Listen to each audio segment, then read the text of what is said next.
साथियों, आप सबका बहुत बहुत शुक्रिया। आप सब जानते हैं कि भारतीय जनता पार्टी का एक कॉन्स्टिट्यूशनल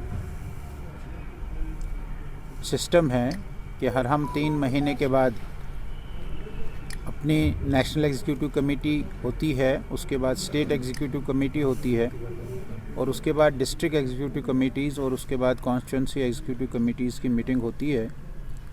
इन दिनों में पूरे जम्मू कश्मीर में डिस्ट्रिक्ट एग्जीक्यूटिव कमेटीज़ का सिलसिला शुरू हुआ है।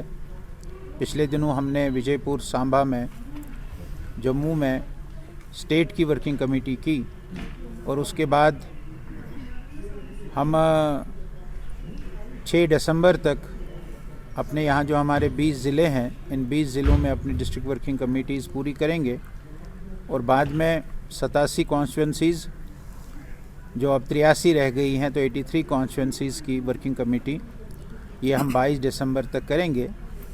इन वर्किंग कमेटीज़ में हम पिछले 3 महीने का लेखा जोखा, पार्टी के कार्यकर्ताओं ने क्या किया, इसका हिसाब किताब लेते हैं और अगले 3 महीनों में हमको क्या करना है इसकी भी जानकारी हम अपने कार्यकर्ताओं को देते हैं। विशेष तौर पर हम इस समय जो अगले 3 महीनों का काम हमारा है, जो पार्टी ने नेशनल लेवल पर तय किया है, वो हमको बूथ लेवल तक जाना है। तो हम कॉन्स्टिट्यूंसी से बूथ तक कैसे जा सकते हैं, ऐसी सारी व्यवस्थाएं हम अपनी 20 के 20 वर्किंग कमेटीज़ में करेंगे। और आगे के कुछ जो हमारे प्रोग्राम्स रहते हैं, 25 दिसंबर को अटल बिहारी वाजपेयी जी का जन्मदिन है, कल वैसे संविधान दिवस भी हैं। ऐसे आगे के हमारे कुछ कार्यक्रम जो हैं वो हम चर्चा करते हैं।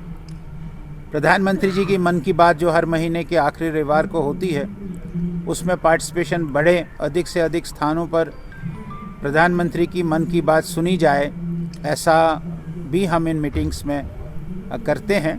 ऐसे हमारी पार्टी की जो रूटीन हमारा काम है, उस रूटीन काम को ये 22 दिसंबर तक हम ये पूरा करेंगे और सभी कॉन्स्टिट्यूंसीज़ में हम इन मीटिंग्स को करेंगे। और उसी प्रकार आज हमारे श्रीनगर डिस्ट्रिक्ट की ये मीटिंग हो रही है, कल अनंतनाग की हुई है। हमारे प्रदेश अध्यक्ष जी भी यहाँ, रविंद्र रैना जी भी कश्मीर में हैं, तो 27 तारीख को कुपवाड़ा की होगी। और ऐसे ही ये सारी मीटिंग्स 6 तारीख तक जम्मू श्रीनगर के 10 ज़िलों में भी पूरी हो जाएगी। उसी मीटिंग के तहत आज हम यहाँ आए। गोल साहब, आपने कल बात की थी 370, जबकि कई साल बीत गए लेकिन अभी तक ये दावा जो है बिल्कुल दावा ही बना हुआ है। तो थोड़ा सा बताइए क्या लेटेस्ट अपडेट है स्टेट? नहीं, ऐसा है कि देखिए, मैंने कल भी कहा कि हमारे प्रधानमंत्री जी और हमारे होम मिनिस्टर ने फ्लोर ऑफ द हाउस में इस बात को दोहराया है कि ये जो स्टेटहुड है हमारी जम्मू कश्मीर की, वो वापस आ जाएगी। थोड़ा डिलिमिटेशन हो जाएगी चुनाव के नज़दीक या चुनाव के बाद, इस प्रकार की बात सरकार ज़रूर करेगी, ऐसा हमारा पूरा विश्वास है। वही बात मैंने कल भी कही। तो यहाँ हमारे प्रधान जी ने, रविंद्र रैना जी ने उसका जवाब दिया है। आपने आज अखबारों में भी मैंने पढ़ा, यहाँ के लोकल पेपर्स में छपा है कि वो अब जिनका वो ख्वाब है, सपना है, उनको अब वो छोड़ना चाहिए।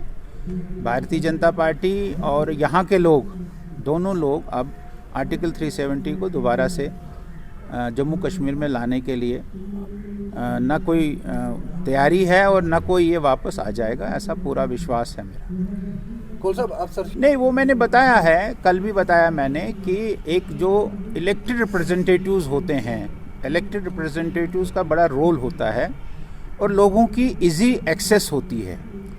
ब्यूरोक्रेट्स के पास लोगों की इजी एक्सेस नहीं होती है बनिस्बत की इलेक्टेड रिप्रेजेंटेटिव्स के पास।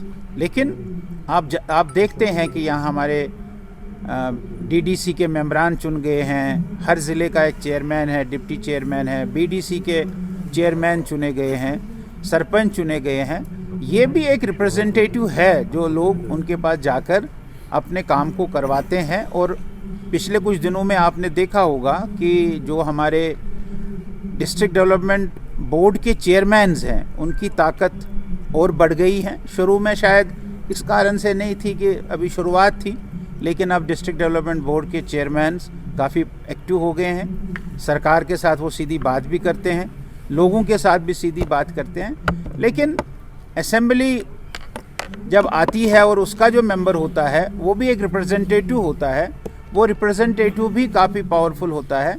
और इसलिए मुझे लगता है कि थोड़ा इंतज़ार करना है, और इलेक्टेड रिप्रेजेंटेटिव आएगा तो लोगों की एक्सेस उसके साथ इजीली होती है। ब्यूरोक्रेट्स के साथ जैसे मैंने कहा कि कम होती है, इसलिए लोगों को थोड़ी तंगी ऐसा महसूस होता है। कौन साहब नहीं, ठीक है आपका, मैं उससे आपका सहमत हूँ कि भाई ये कोर्ट में है और कोर्ट का फैसला भारतीय जनता पार्टी उसको ओन करेगी। ऐसा नहीं है कि हम कोर्ट के खिलाफ हैं। कोर्ट जो फैसला देगी वो सबसे सर्वोपरि है। लेकिन भारतीय जनता पार्टी का मानना, जब से भारतीय जनता पार्टी वजूद में आई है और डॉक्टर श्यामा प्रसाद मुखर्जी का जो नेहरू जी के सरकार में उद्योग मंत्री थे, इंडस्ट्री मंत्री थे, उसका यहाँ बलिदान होना कश्मीर में, तब से हम लोग कह रहे हैं कि जिस कश्मीर को खून से सींचा वो कश्मीर हमारा है, और जो कश्मीर हमारा है वो सारे का सारा है। ये केरल का बीजेपी का आदमी भी नारा देता है और लद्दाख का भी बीजेपी का आदमी भी नारा देता है। भारतीय जनता पार्टी आज से नहीं, 1953 से 370 और 35A को हटाने के पक्ष में है, और वो हट गया और हमेशा इस पक्ष में रहेगी। लेकिन जो भी कोर्ट का फैसला होगा वो कोर्ट का फैसला हमको सर्वमान्य होगा। कौल साहब, पिछले 3 साल से हम तो ये कहते हैं कि भाई ऐसे वाक़या नहीं होने चाहिए, और इस वाक़या के लिए सरकार ने एक कमीशन भी गठित किया है, वो इसकी छानबीन करेगा और जो इसमें दोषी होंगे उनको सज़ा मिलेगी। लेकिन आपको ये बात भी देखनी है कि जो सारे आज इंटरनेशनल फोरम है, जो आज भारत के खिलाफ साजिश बन रही है, और उसके लिए उनको जम्मू कश्मीर एक इजी टारगेट लगता है, इसलिए वो इसका इस्तेमाल करते हैं। आप कितना भी उसको समाप्त करने की कोशिश करेंगे, वो इसको आगे बढ़ाने की कोशिश कर रहे हैं। लेकिन मुझे ऐसा लगता है कि हम लोग, हमारी सरकार, हमारी एडमिनिस्ट्रेशन, भारत सरकार इसमें कामयाब हो जाएगी, और यहाँ के लोगों को पिछले जो 3 दशकों में, 30 सालों में जो यहाँ के लोगों को सहना पड़ा है, उससे निजात मिलेगा।